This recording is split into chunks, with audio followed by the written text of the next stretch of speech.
Otep à tous, bien-aimés frères et sœurs. Vous avez tous entendu parler d'un gouvernement parallèle qui a été créé, comme d'habitude, en France, en Occident, parallèle au gouvernement d'Assimi Goïta au Mali. Gouvernement parallèle. Déjà, je vais vous faire savoir que ce gouvernement-là, ce n'est pas la première fois que la France se lance dans une telle aventure sans lendemain. La France l'a fait en Afghanistan, 2021. Elle l'a fait même en Russie, en 2022. Là. Ils ont créé un gouvernement parallèle en Occident. Il y a un gouvernement des aventuriers. Nous sommes maintenant le gouvernement de la Russie. Donc, ils peuvent aller à la Banque mondiale ou au FMI pour aller emprunter de l'argent. Mais on ne les a jamais vus poser ce genre d'acte-là. Parce qu'ils sont gouvernement parallèle dans leur imaginaire. Ils ont fait ça en Iran en 2013. Il y a eu aussi un gouvernement parallèle. Ils ont fait ça, le Mali c'est 2024. Ils ont fait ça en Syrie. Ils ont fait ça à Cuba. Ils ont fait ça au Yémen. Mais partout là où ils passent, ils mettent en place des gouvernements parallèles. Partout, en fait, partout là où ils détruisent. Et comme celui du Mali, la particularité, c'est que la ministre de la Communication est congolaise. Sadio Morel Kanté. Et ça, ce n'est pas un gouvernement bis, mais c'est un gouvernement international. Le seul vrai Malien, celui qui n'a pas une nationalité douteuse, là, c'est le Premier ministre. Les 6 autres membres, là, ont des nationalités douteuses. Vous comprenez ce que je veux dire? Donc, ce gouvernement, ce n'est pas un gouvernement parallèle, c'est un gouvernement international. Parce qu'il y a plusieurs nationalités. Je vous parle seulement de... Je viens du Congo-Brazzaville, non? Donc, je connais mes frères et sœurs. Sadio Morel Kanté, c'est une sœur congolaise. Elle est congolaise. Vous savez, au Congo, nous avons 2 langues nationales. Nous avons le Lingala et le Kikongo. Sadio Morel Kanté, elle parle mieux le Lingala que moi qui vous parle. Je parle le Lingala aussi. Mais elle parle un Lingala académique. Si tu n'es pas congolais ou congolaise, tu ne peux pas parler le Lingala comme Sadio Kanté.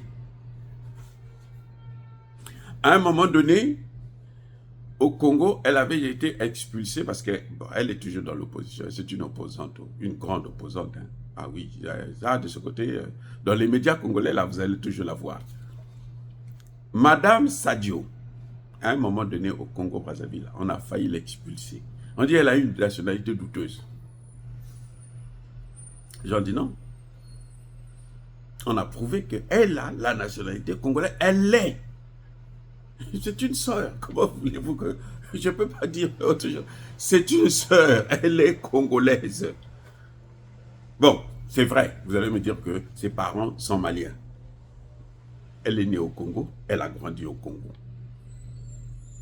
Je ne sais même pas si elle parle le Bambara ou... non, je ne sais pas. Bon, ça, je ne connais pas. Mais en tout cas, le Lingala. Madame Sadio, mais elle te roule ça de façon académique. Alors, je suis surpris qu'elle est aussi dans ce gouvernement malien. Au Congo, c'est vrai qu'elle est une opposante. Elle est opposée, alors, opposée au régime en place. Ça, c'est connu. Nous le savons. C'est notre sœur. Je dis bien, c'est notre sœur. Ne me dites pas n'importe quoi. C'est notre sœur. Elle ne sera pas contente que je dévoile le secret, mais c'est notre sœur. Ça, c'est le genre de Alassane Ouattara. C'est le même cas. Alassane Ouattara, qui est burkinabé, né burkinabé, grandi burkinabé. Et puis, bon, il a même travaillé, Alassane Ouattara a même travaillé dans les banques comme burkinabé. Il est rentré dans la finance là d'abord comme burkinabé. Il est venu faire les études aux États-Unis avec la bourse burkinabé. Maintenant, il nous dit qu'il est ivoirien. Ok, d'accord. Puisque c'est comme ça. C'est à l'Afrique. On ne peut pas dire autrement. Mais au moins qu'on sache qui est qui fait quoi. Parce que quand une Congolaise rentre dans un tel gouvernement, mais elle est en train d'impliquer le Congo. Oui, le Congo a le droit de revendiquer son citoyen. Le Congo doit protéger son citoyen. Je dis bien dans le cadre normal. Mais bon, vous savez ce qui se passe. Mais dans le cadre normal, elle doit être sous la protection du Congo, du gouvernement congolais, partout là où elle passe. Même si elle a la protection du pays hôte qui la reçoit, mais elle doit avoir aussi la protection de son pays. C'est-à-dire que s'il y a un problème là, en France, s'il y a un problème avec elle, par exemple, si on veut l'expulser, pour telle ou telle raison, grave bien sûr, puisque je crois qu'elle doit avoir même la nationalité française, il faut qu'on saisisse le gouvernement congolais. Là, ça va être difficile parce qu'on ne sait pas si ça va être le Congo ou le Mali maintenant. Mais bref, en tout cas, le Congo a le droit de dire non, ça c'est notre fille. Viens ici, chez nous. Oui, donc, je ne comprends pas comment ils ont pu mettre en place un gouvernement où il n'y a pratiquement qu'un seul Malien.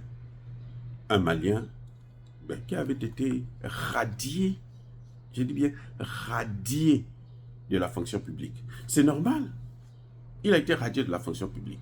C'est le premier avocat de la Cour suprême, ce type-là, le président.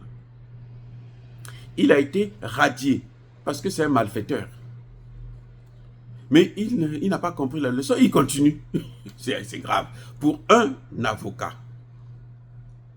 il est en France là, radié, mais il continue à faire ce qu'il a toujours faire tout ce qui est contraire à la loi. C'est malheureux, l'Afrique. L'image que nous donnons au monde.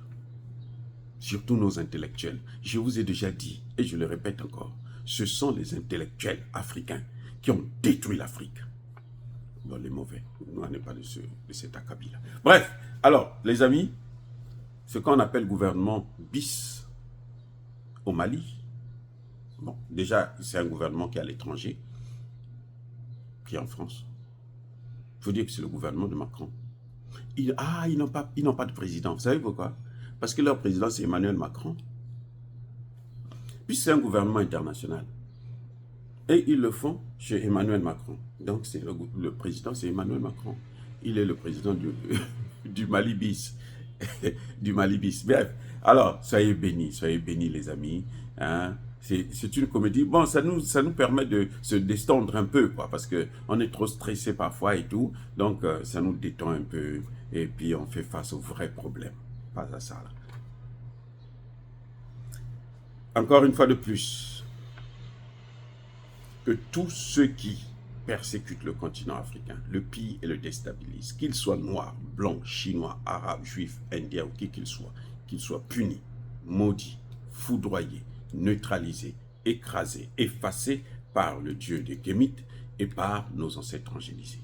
Vive l'Afrique éternelle, j'ai dit et j'assume.